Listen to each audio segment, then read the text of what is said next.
Hey everyone, welcome back to another episode of The Gray in Between, where we dive into the stories that live in the spaces between right and wrong, black and white. I'm Lola, your host, here to explore the complexities of life through thought-provoking tales from Reddit and personal stories from you, the listeners. Every episode, we navigate the gray areas, offering fresh perspectives, advice, and maybe even a little wisdom along the way. So whether you're here for the insights, the drama, or just some good storytelling, you're in the right place. Let's jump into the gray. My 35 female husband, 34 male, is upset I donated my wedding dress. How do I tell him that I don't want to be reminded of our wedding? A few months ago, I found out that my husband got cold feet at our wedding. We've been married for 9 years, dating for 12. And I thought they were happy years. My father-in-law drunkenly admitted that my husband had fled the morning of the wedding with the help of his friends. My father-in-law got wind of this and dragged him back and told him to either marry me or tell me he didn't want to, but not to leave me at the altar. He chose to get married. Kudos to the father-in-law for making his son grow a spine. I had no idea about this. My wedding was a very special day. I felt beautiful and extremely happy. I knew my husband was a bit tipsy, but he had reassured me it was just the nerves. I felt completely numb. I talked with other members of the family and with my husband. He admitted that he fled because he was afraid of the future and what ifs. He didn't want to marry me, but he didn't want to embarrass me either. Yeah, so he ran away? Okay. We have a framed picture of me at our wedding before the ceremony. I know there is no similar picture of my husband because he had left. We also have my wedding dress in the closet. My wedding was one of the few times I felt beautiful. I'm much plainer than his exes, but love made me glow. But now I just see a naive woman. I walk past the wedding picture every day thinking about it. I can't open my closet seeing the wedding dress in its sealed bag. I tried hiding them, but I kept thinking about it. I didn't want to be reminded, so I threw away the picture and donated the wedding dress. Some bride will feel absolutely beautiful in it. That gives me happiness. My husband saw that the framed picture was missing. I admitted I threw it out and donated the wedding dress. Completely shut down. How do I reiterate to him that I don't want any reminders of the wedding? I hope some bride out there will give the dress a new happiness. I don't think this is about the dress. I think this is about the fact that you believe your marriage has been built on a lie because he left. He fled, and the only reason why he came back was because his dad forced him. If your father-in-law didn't force him, God knows if you guys would have been married and have this happy life that you have together. I think you're just thinking about everything and what could have happened and why did he stay, and not even why did he stay. I think you're glad that he stayed, but I think it hurts that he didn't want to stay and he was forced back. These are very strong, very valid reasons. Marriage counseling. Do I think divorce is the right answer? Absolutely not. Because from what it seems like, your life has been happy throughout the years and this one hiccup that you have is giving you a setback. I don't think it's worth for you to throw it all away because it sounds like he's a good husband. You have a happy life, but I do think you have to work through these feelings because that's a hard pill to swallow that your husband wanted to run away on the day of your wedding. Another thing I noticed too, you did tend to compare yourself to a lot of his exes. So this may sound like a self-esteem issue as well. You called yourself stupid and blind, and yes, he had doubts, but at the end of the day, he did choose you, right? His dad gave him the option, A or B. He chose A, he chose you, and he's chosen you every day since then. So that should be a reminder too. No doubt it was wrong of him to have doubts of you that day, but it happens. People get nervous. If you had not known this information, would your life have been the same? Right? So it's one of those things where, again, I'm not in that situation. I can't relate to it, but you have to work through it and then let it go in a sense. Am I wrong for reporting my boss after he forced me to attend a meeting despite knowing I was in labor? Why were you not on maternity leave? Second of all, I wouldn't have gone. But let's see how he coerced you into this. I, 28 female, have been working at my company for 5 years, and until recently, I loved my job. I was 8 months pregnant when this happened, about a month ago, so I started having contractions while at work. Since I was not due yet, I thought it was just Braxton Hicks because they weren't that intense. Just a week before that, I had experienced Braxton Hicks and went to the hospital, but it was a false alarm. This time, I was still working when the contractions started in the morning, and I again thought it was Braxton Hicks. I didn't want to cause a scene, so I tried to keep working. Last time I went to the hospital, my boss, John, 45 male, made sarcastic comments about me being overly dramatic and joked about how I should schedule my labor around important meetings. I would have reported him then and there the first time. Ain't funny. I have social anxiety and tend to take people's crap without pushing back, so I just took it. At least you're aware of it, and you can hopefully work on it because you shouldn't let people push you because they're gonna keep pushing. By noon, the contractions were getting stronger and closer together. I knew it was real labor. I needed to go to the hospital. I informed John that I was in labor and needed to leave. He rolled his eyes and said, "Just stay for the meeting at 1 p.m. It's crucial and we need you there." Can I just say, as someone who works and has a great boss and has had very bad bosses in the past, it makes the world of a difference. The fact that he's even in asking you to stay pisses me off, where he should be like, "No, go, let me get you an ambulance. I mean, what do you need from me?" That should have been his reaction. He rolled his eyes at you and asked you to stay. HR violation. I was stunned. I reiterated that I was in active labor and needed to go to the hospital immediately. John snapped back. It's just a meeting. Sit through it and then you can go. It's not like the baby is going to pop out right now. Feeling pressured and scared for my job, I reluctantly stayed. No, you didn't. Nothing would have happened. Oh, I feel so bad. I think a lot of workers don't know their rights, especially when it comes to situations like this. He is violating so many codes of conduct. The meeting lasted an excruciating 2 hours. By the end of it, I was in so much pain that I could barely walk. I finally left and drove myself to the hospital, where I was admitted immediately. You drove yourself? He didn't even get you means of transportation? Oh, get this man fired. My husband reached 30 to 40 minutes later because he was on the other side of a town for a meeting. My daughter was born later that evening, thankfully healthy despite the delay. When I told my husband what had happened, he was furious and insisted we report John to HR. I was hesitant because I didn't want to jeopardize my job, but I agreed it was the right thing to do. HR was appalled and assured me they would handle the situation. John has since been suspended pending an investigation. The real kicker? During the investigation, it came out that John had emailed the entire office while I was in labor complaining about my lack of commitment and making fun of me for overreacting. He even implied that I was using my pregnancy as an excuse to get out of work. Wow. On the company email too, like this was... Now my coworkers are pissed at me, saying I overreacted and that I should have just sucked it up for the sake of the company. Ew, girl, find a new job. What is wrong with these people? I've even received messages and emails from a few colleagues saying that I've ruined John's career and that he was just doing his job under pressure. One even said that I should have toughed it out like their wife did during her pregnancy. Oh my God, I'm gonna swear. I can't do this. The stress from this whole ordeal has made it difficult to enjoy my first few days with my newborn. I'm constantly second guessing myself and feeling guilty, despite knowing I did what was best for my baby and me. To make matters worse, the interim manager who took over from John is even worse. He's made it clear to everyone that he resents my action and has made my return to work unbearable. Now that my maternity leave is over, I find myself isolated at work. People give me side eyes and whisper about me. During lunch, I'm alone because no one wants to sit with the troublemaker. Girl, you gotta find a new company or be remote. Screw that shit. It feels like high school all over again. I dread going into work every day and facing the hostility and judgment. I never imagined that doing what was right for my health and my baby's well-being would turn my colleagues against me like this. It's gut-wrenching to feel so isolated and vilified for simply standing up for myself and my rights. I cry most of the time when I come home and sometimes even in the office washroom when someone passes a comment. In the worst moments, I get mad at my husband and blame him for making me tell HR. And even though I know he did the right thing, he's so sweet and never takes it to heart. I apologize soon after, but he always says he wasn't even mad and that he understands how I'm feeling, especially since I'm just 1 month postpartum. You're back to work 1 month? I hate this country sometimes, man. How can these corporations make millions and millions but can't afford these moms a sustainable time away with their baby? He says I should take action and complain, but I don't want to make things worse. He's also saying he can't see me like this and that I should just quit because it's hurting him. I don't know what to do. I'm just such a sensitive and emotional person in general, and now it's been worse since giving birth. Am I the asshole for reporting my boss after he forced me to attend a meeting despite knowing I was in labor? They told her to toughen it out like she didn't sit through a 2-hour meeting while in labor. It's illegal to discriminate someone based on pregnancy. This is a lawsuit at hand. People are so bummed out in their life that they hate to see joys in others.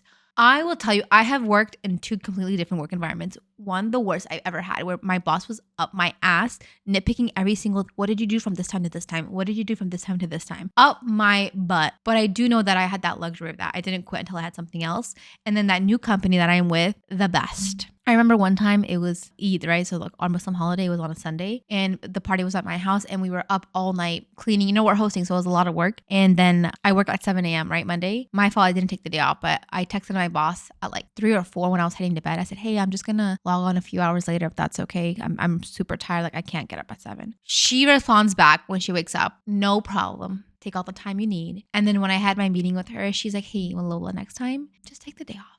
My job promotes mental health, physical health, all of that stuff. And when I read stories like this, it truly makes me appreciate that.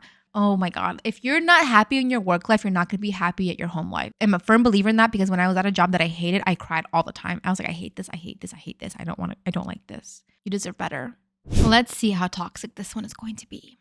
My 25 female husband, 27 male, is angry because I'm pregnant with twins and he only wanted 1 kid.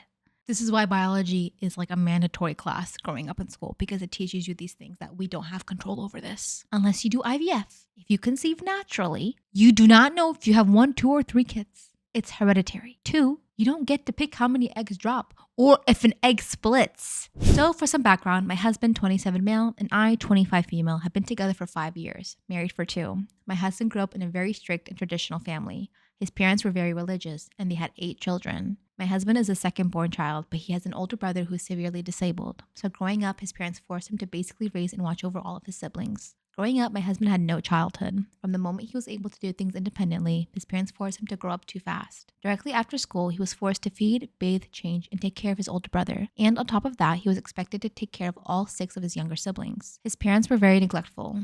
His mom was only attentive to her children when they were babies, but once they started walking and becoming their own person, she kind of stopped being a mother. It's also important to note that his parents had a very unhappy relationship, but they refused to get divorced. So my husband grew up in a very toxic household. Not only did they refuse to get divorced, they continued having kids. Explain to me how a dying marriage survives on having more kids. Because I don't understand. Why would you do that? If I know I hated this man's guts, why would you want more kids? And you don't even want to raise them. What was the point of 8? Before my husband and I started dating, we talked a lot about our ideal futures. I told him that I wanted kids, maybe after being married for a couple of years. He told me that he wasn't sure if he wanted kids or not because he was afraid to end up treating them like his father treated him.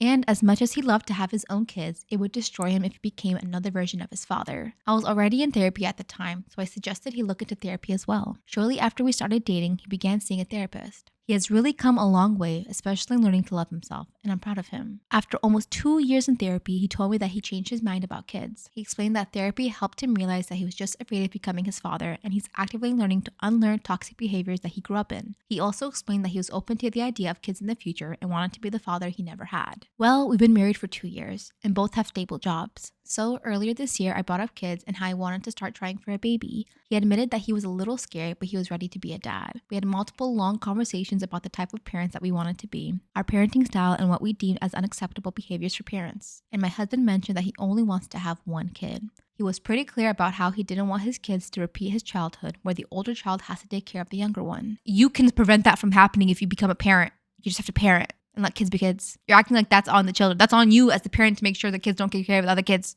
Your philosophy is flawed. But it is a trauma response, so I'll give you that. I understand why you feel that way. We found out that I was pregnant about 3 weeks ago while we were visiting my family in Brazil. We got back home last week and I had my first ultrasound yesterday. I'm almost 9 weeks pregnant. The ultrasound confirmed that I'm carrying twins. My husband couldn't come to the appointment with me because he had to work, but I surprised him as soon as he got home. I was expecting him to be happy and even nervous or scared, but he was really mad. He started freaking out and kept asking me if I was joking. Then he just straight up asked me to terminate my pregnancy.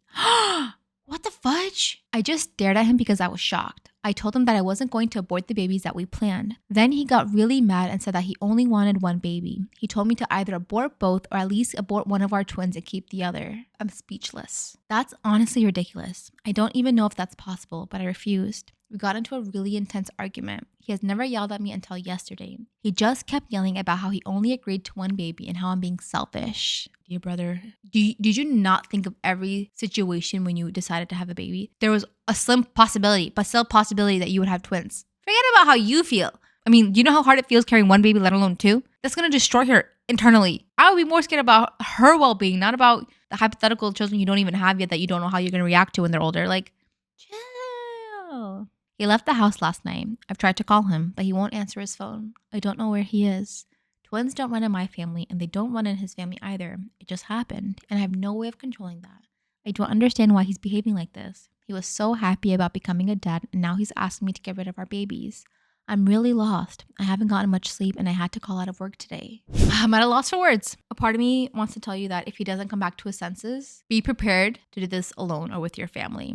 I know this is rough. It's harsh, but you have to be ready for separation if he doesn't come back or come back wanting to be the father of twins. And you know what's ironic about all of this? He's becoming a deadbeat father like his parents already. He beat him to it. Imagine these kids get old and like, where's my dad? And they meet up their dad and they're like, hey dad, why didn't you love us? And he's like, I didn't want to be a deadbeat father like my father. So I left you guys to your mom all alone, or I wanted her to abort you guys. I don't understand. Now that I give you like the harsh truth of what might happen, I would also hold off on any major decision making before you guys like talk, go to therapy. I pray for you that he's just overwhelmed with his emotions and doesn't know how to react, and then he'll come to his senses that everything will be okay. But also be prepared. Do not underestimate the damage that your husband's attitude could do to your children. At least one of those babies may be made to feel like an unwanted burden, if not both of them. So you're gonna have to snip it in the butt now if you want to continue this with him.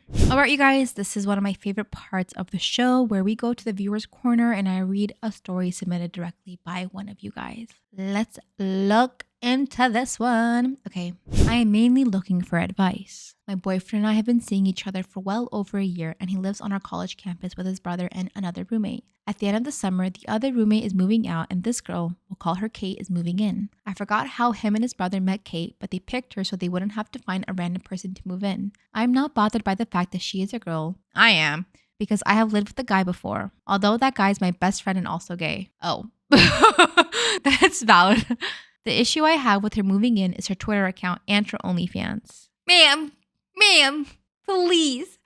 Why would you be okay with an OnlyFans model moving in with your boyfriend? That's like waiting for trouble to happen. To start, she says and posts some of the most foul and vulgar things on Twitter, more perverted than my most sexually liberated female friends. On the topic of moving in with my boyfriend and his brother, she acknowledged that they are both in relationships but compared herself to Jess from New Girl, a character who eventually gets with one of her male roommates. Second is her OnlyFans, which his whole friend group knows about and talks about. One of his friends was hooking up with Kate and helped her out with filming her OnlyFans, and his friend group still talk about it to this day, and I know the other girlfriend what is going on? One of his friends was hooking up with Kate and helped her out filming with her OnlyFans, and his friend group still talks about it to this day, and I know the other girlfriends of the guy friends are uncomfortable with it too. It's not that I don't trust my boyfriend, but I get bad vibes from Kate. Okay, it's not about trust at this point. You're putting him in a very, very tough. Not you. I'm so sorry. Not you. He's putting himself in a very bad situation. You can say trust all you want, but when the doors are closed, a little alcohol is in the mix, whatever it is, and she's an OnlyFans